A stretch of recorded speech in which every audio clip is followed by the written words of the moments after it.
आमीन।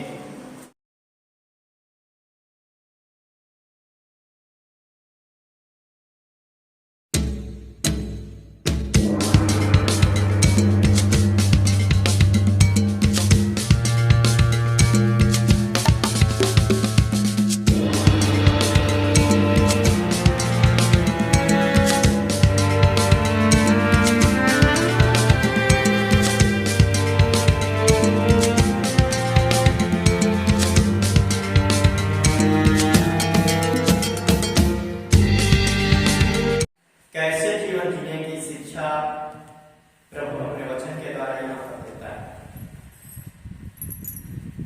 इब्रानियों 13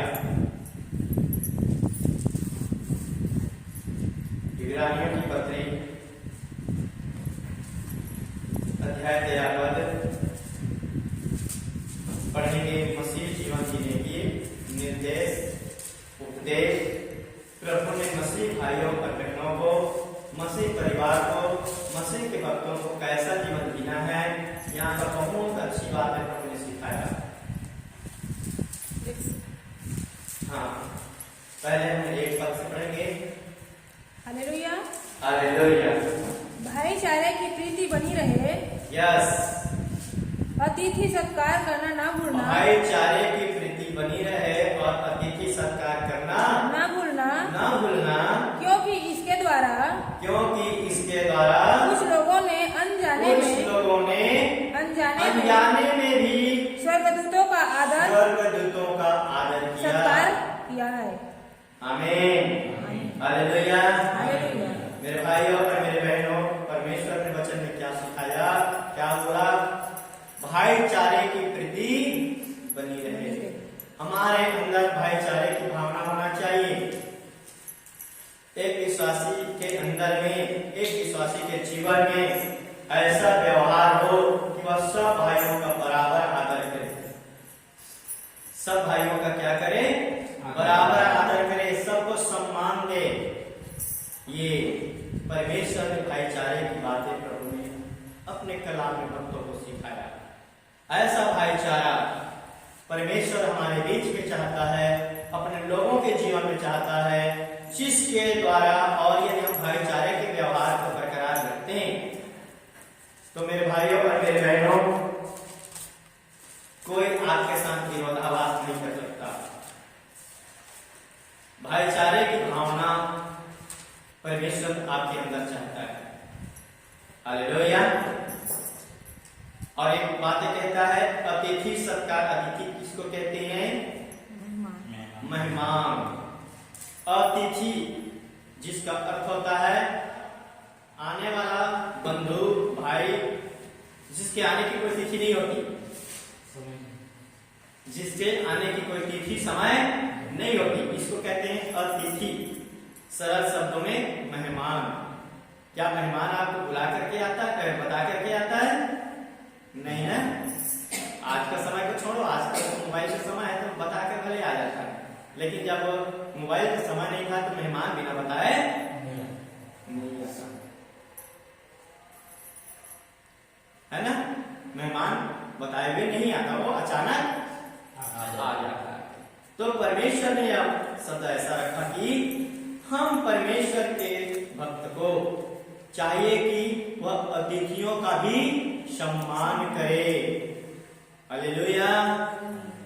मेरे भाइयों और मेरे बहनों, अतिथि का सम्मान करना बहुत ही आदरणीय माना गया है, और यह इसलिए कि जिस तरह से अतिथि का आगमन भी गुप्त होता है, ठीक है, अतिथि का आगमन भी गुप्त होता है, और जब अतिथि आए तो आपको मालूम नहीं पड़ेगा कि वो किस घड़ी आएगा। इसलिए उस अतिथि का भी आदर करना सीखें, क्योंकि वह हमारे लिए भी एक सम्मान की बात है, या हमारे लिए एक आदर भी की भी बात है।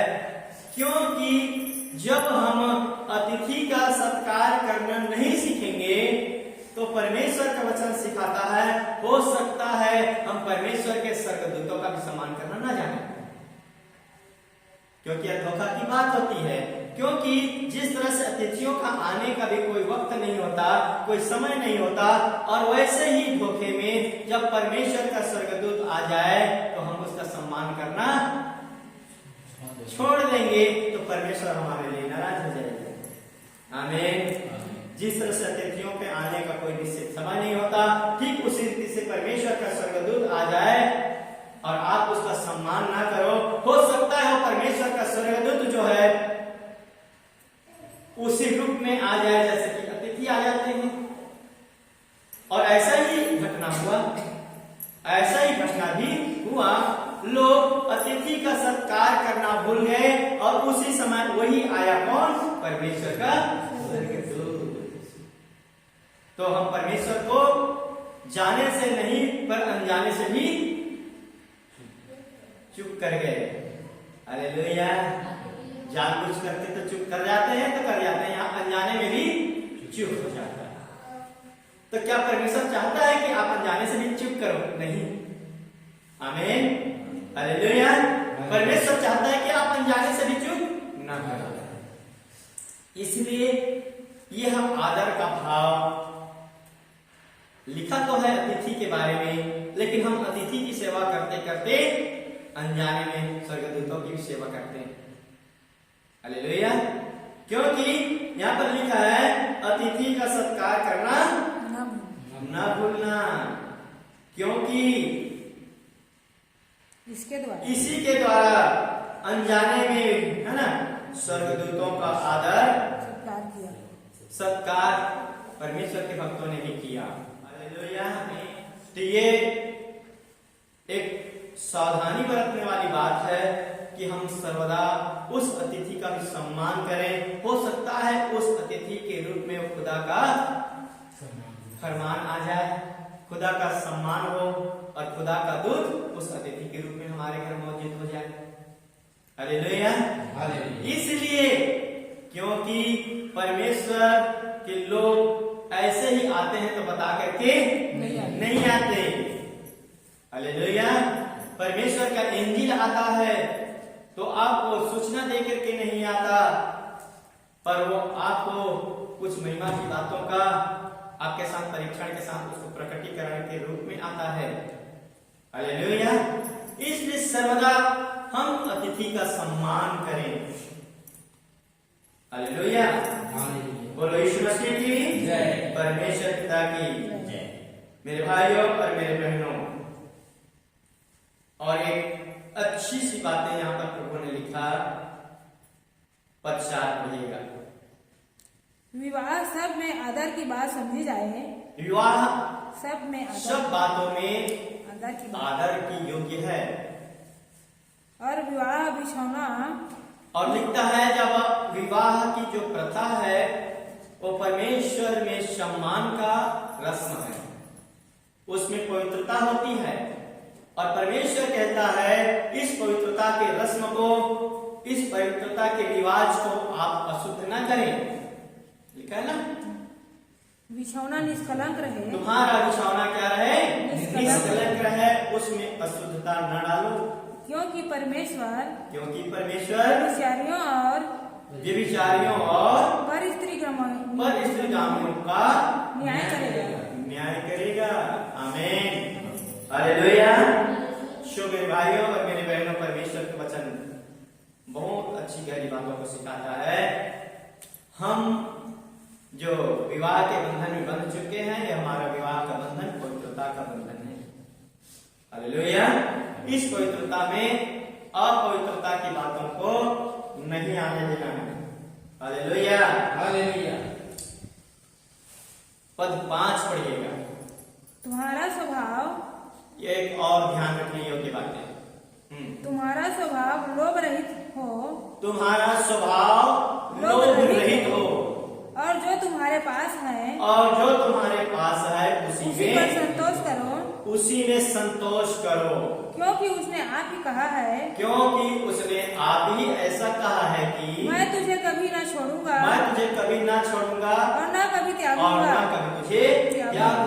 अर्थात आपकी जो कमी है, आपकी और हमारी जो घटी है, उस तमाम कमी और घटी को भी खुदावंत को मालूम। मालूम है। और इसीलिए प्रभु ने कहा कि तुम्हारी आदतें लोभ रहित हो। लोभ रहित का मतलब लोभ और लालच तुम्हारे मन में ना हो। लोभ रहित मतलब लोभ नहीं करना है। हालेलुया। लोभ नहीं करना, लालच नहीं करना, क्योंकि आपको जब 10 आज्ञाएं मिली तो 10 आज्ञाओं के साथ यह भी आज्ञा में लिखी गई है कि दूसरे के घर की लालच न करना। ठीक है, 7वें 8वें पद में लिखा हुआ है ना।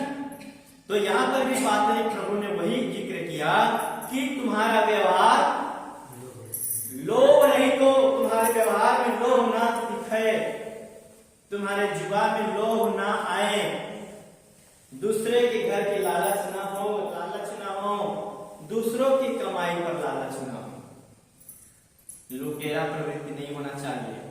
आमीन, हालेलुया, बोलो यीशु मसीह की जय। मेरे भाइयों और मेरे बहनों,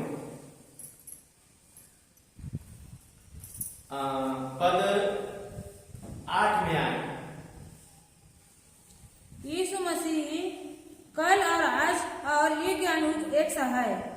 देखिएगा, प्रभु यीशु मसीह कल और आज और युगानुयुग से एक सा है।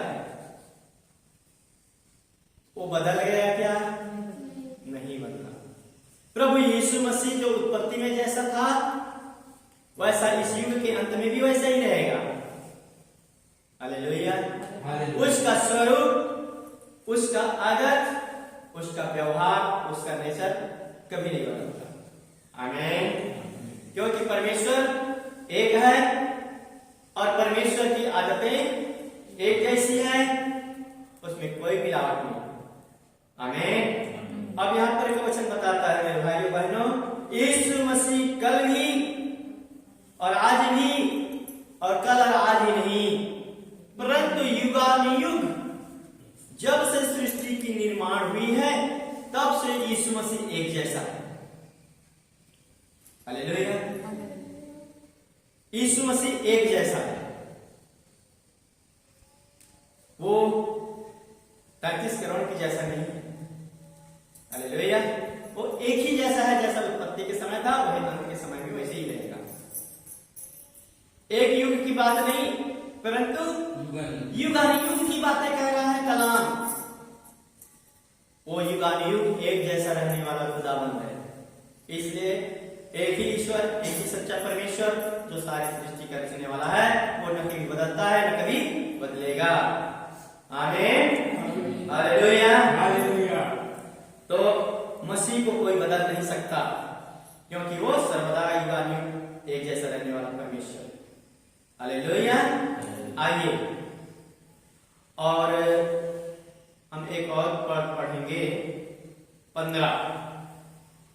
इसलिए हाँ, हम उसके द्वारा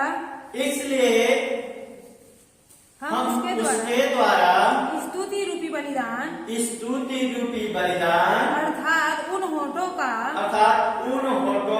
फल जो उसके नाम का अंगीकार करते हैं, जो प्रभु यीशु मसीह के नाम का अंगीकार करते हैं, परमेश्वर को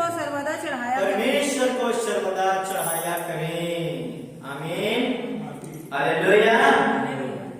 मेरे भाइयों और मेरे बहनों, अब आप समझ सकते हैं इस वचन से परमेश्वर आपके किस काम से प्रसन्न होता है।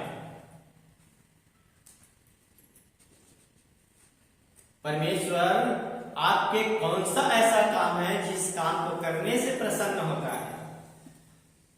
बताइए ना, आपने बाइबल वचन पढ़ लिया। हालेलुया। केवल और केवल ना वो आपके पैसे से प्रसन्न होता है, ना वो आपके रुपये से प्रसन्न होता है, ना आपके उसका भौतिक संसाधन का चढ़ाए जाने से। अर्थात इस संसार के किसी भी ऐसा कोई चीज नहीं जो प्रसन्न कर सके प्रभु को। एक ही चीज है जिससे खुदावन प्रसन्न होता है। तो अब सोचा जाए कि यदि हम क्या काम करें और हम दुनिया में परमेश्वर को प्रसन्न करने के लिए क्या क्या काम करते हैं। बहुत सारे काम करते हैं और हो सकता है आज भी जारी हो। हालेलुया। हो सकता है आज भी जारी हो। परमेश्वर को प्रसन्न करने के लिए हर मनुष्य चेष्टा करता है, प्रयत्न करता है, कोशिश करता है कि मेरा खुदावन मुझसे खुश हो जाए, है ना। और यदि किसी से परमेश्वर नाराज हो गया ना तो उसकी खैरियत भी नहीं। इसलिए हर संभव मनुष्य उसको प्रसन्न करने की चेष्टा करता है। किसको प्रसन्न करने के लिए? परमेश्वर को। और परमेश्वर को प्रसन्न करने के लिए न जाने कितना न क्या न चढ़ावा करता है। उसके नाम का अपने होठों से अंगीकार करना और उसके नाम का जय जयकार करना और उसके नाम की महिमा इन होठों से करना। और सर्वदा जहां कहीं भी आपको हमको वक्त मिले इस होठों को खुदा के लिए खोलें और खुदा का अंगीकार चाहे एक जगह हो चाहे 10 जगह हो, एक के बीच हो चाहे 10 के बीच में हो, हम खुदा का अंगीकार इन होठों से सर्वदा करें। आमीन। यदि इन होठों से अंगीकार करने में हम चुप कर गए तो समझ लीजिए हमने परमेश्वर का अनादर कर दिया। हालेलुया। हम मेहमानों के सामने भी खुदावन का अंगीकार नहीं किए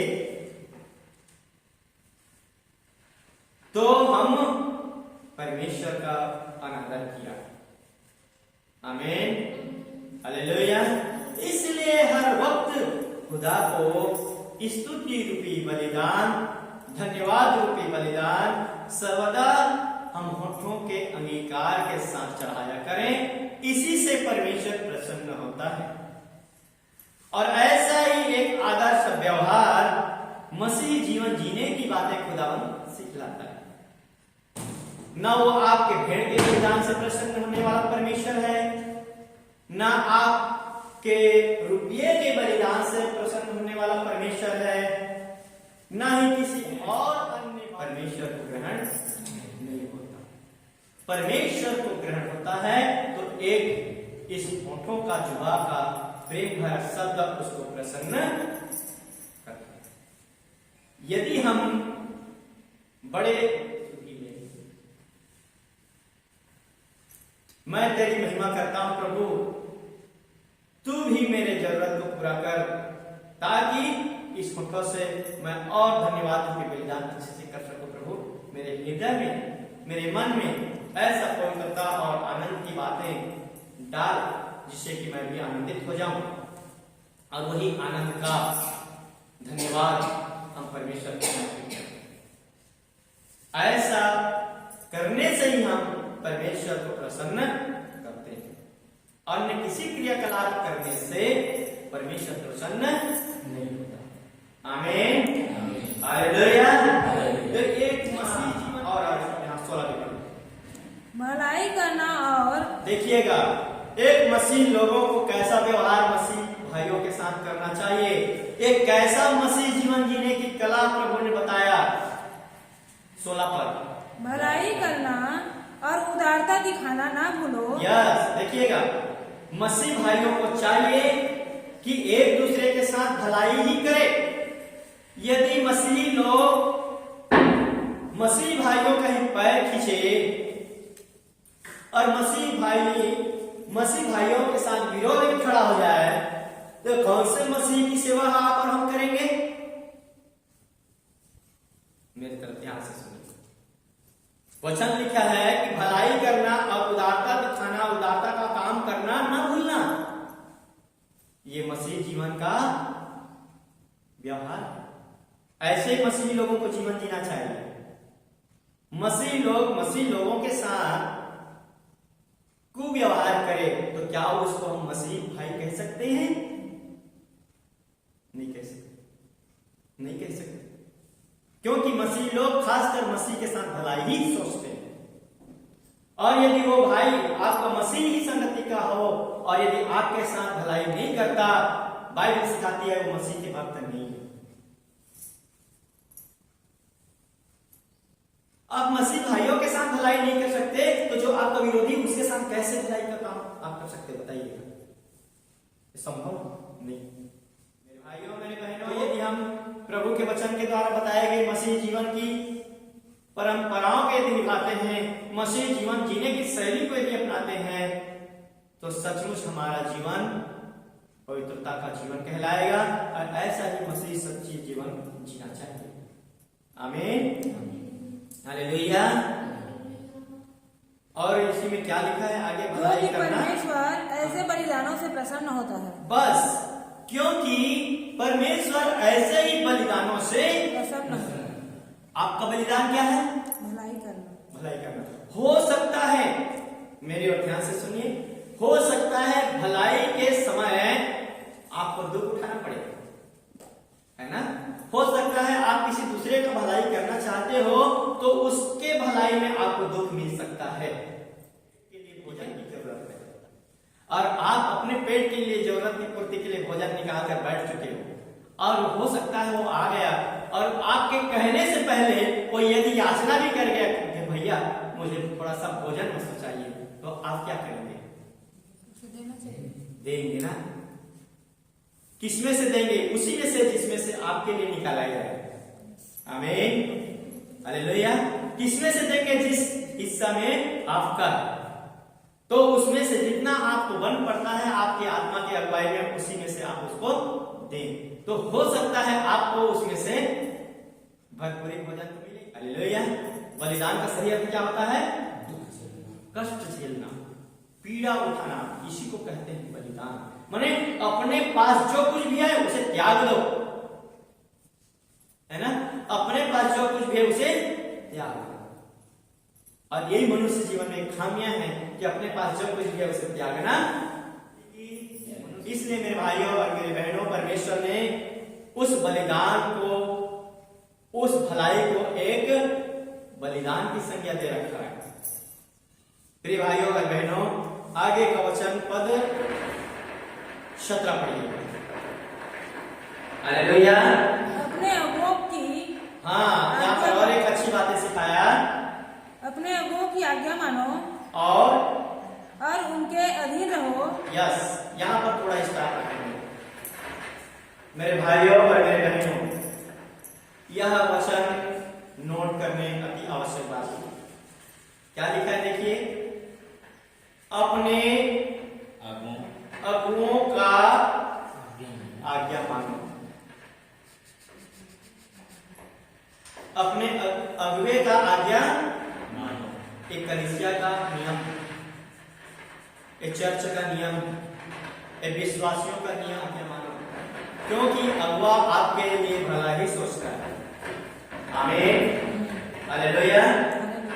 अगुआ आपका सर्वदा भला ही सोचता है और जो हमारे लिए भलाई की बातें करता है वो आदरणीय है। आमीन।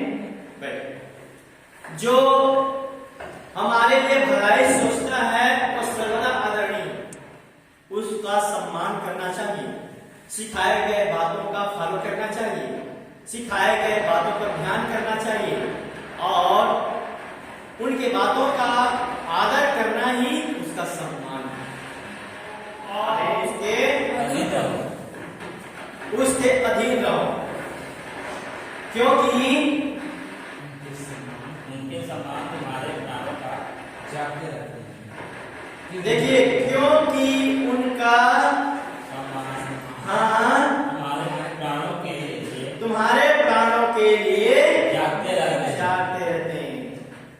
हालेलुया। क्योंकि वो उनके समान, किसके समान? प्रभु यीशु मसीह के समान। क्या प्रभु यीशु मसीह हमारे लिए नहीं जागते रहता है? जागते रहता है। हमारे हर एक कमी को, हमारे हर एक घटी को उनको मालूम है।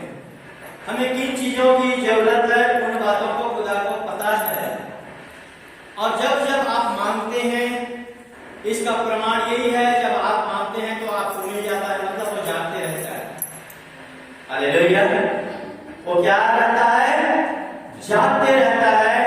उसी तरह से आपका जो अगुआ है, कलीसिया की जो अगुआ है, चर्च की जो अगुआ है, वह भी उसी रीति से आपके लिए जागते रहता है। हालेलुया। और हरदम जब जब आपकी जरूरत आन पड़ती है, आप उसके साथ बातें कहता है वो आपके लिए पूरा करता है। तो क्या ये आदर के योग्य नहीं? क्या ये सम्मान के योग्य नहीं? क्या हमको अपने अगुवे की आदर नहीं करना चाहिए? क्या हमको अपने अगुवे के अधीन नहीं रहना चाहिए? तो इस अधीनता का अर्थ आप क्या समझते हैं? अब मैं इसकी व्याख्या करूं तो मेरे पास समय नहीं। हालेलुया। इसकी यदि मैं व्याख्या करूं तो अभी मेरे पास समय नहीं है। लोग क्या सोचते हैं? मास्टर नहीं हुआ। हालेलुया। ये वचन सिखाता है मेरे भाइयों और मेरे बहनों, जब हम अपने अगुवे जो हमारे सम्मुख दिख रहा है, जो हमारे सामने दिख रहा है, उस अगुवे की ही सम्मान करना नहीं जानते तो जो अगुवा हमारा आत्मिक है वो तो हमको दिखता नहीं, उसका सम्मान कैसे किया जाए? बताइए। उसका सम्मान जब यही का सम्मान हमको समझ में नहीं आती तो अदृश्य सम्मान कैसे समझ में आता है? हो नहीं सकता। पहले हमको मनुष्य होने के नाते जो आंख में दिखाई देता है वही ज्यादा समझ में आती है कि नहीं? क्योंकि मनुष्य जो आंख में देखता है वही प्रतिक्रिया करता है, और जो आंख में दिखता नहीं उनकी बातें समझ में। हमारा आत्मिक अगुवा कौन देखा है? कोई नहीं देखा। कोई देखा है अपने आत्मिक अगुवा को? नहीं है। जो सचमुच अदृश्य अगुवा है, जो आपके चर्च के अगुवा है, वो तो दृश्य रूप में है। पहले सम्मान यहीं से शुरू होता है। हालेलुया। पहला सम्मान यहीं से शुरू होता है, तब जाकर के वो अदृश्य आत्मिक अगुवा की बातें कंप्लीट होती है। मेरे भाइयों और मेरे बहनों, इसलिए परमेश्वर के यह वचन आप ध्यान में रखिए कि हम अपने अगुवे का सर्वदा आदर करें। हालेलुया। हम अपने अगुवे का आदर जरूर करें। मेरे भाइयों और मेरे बहनों, जो आपके चर्च में वचन सुनाता है वह भी आपका आत्मिक अगुवा पर दृश्य रूप में, ठीक है? जो आपको चर्च में वचन सुनाता है, प्रचार करता है, वह भी आत्मिक अगुवा है पर दृश्य रूप में। और एक ऐसा आत्मिक अगुवा है जो अदृश्य होता है। आत्मा को कभी किसी ने देखा नहीं, तो परमेश्वर भी आत्मा है, और उस आत्मिक अगुवे को जो अदृश्य है उसको कभी किसी ने नहीं देखा। बाइबल बताती है परमेश्वर को कभी किसी ने नहीं देखा, तो फिर कैसे जानते हो?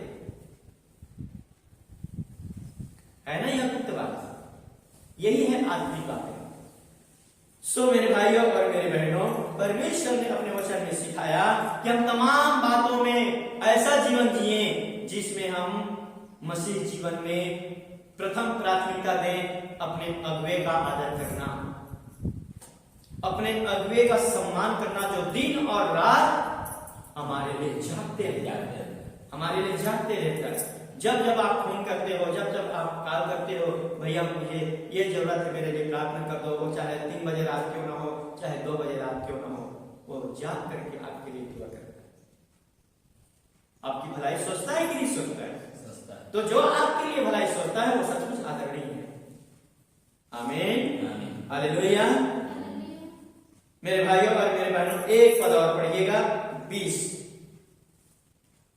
अब शांति दाता परमेश्वर, अब शांति का दाता परमेश्वर, जो हमारे प्रभु यीशु मसीह को, जो हमारे प्रभु यीशु मसीह को जो हाँ, भेड़ों का महान रखवाला है, जो महान भेड़ों का रखवाला है, सनातन वाचा के, है ना? लहू के, हाँ, सनातन वाचा के लहू के गुण से मरे हुओं में से जिलाकर ले आया, जिला करके ले आया।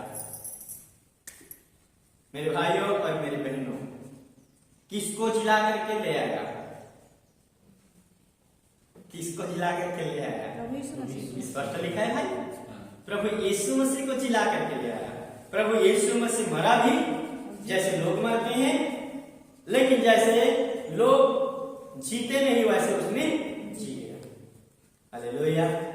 यही उसकी महानता है, यही उसके परमेश्वर होने का। आमीन। हालेलुया। तो वह भी उसको मरे हुए में से जिलाया, तो वह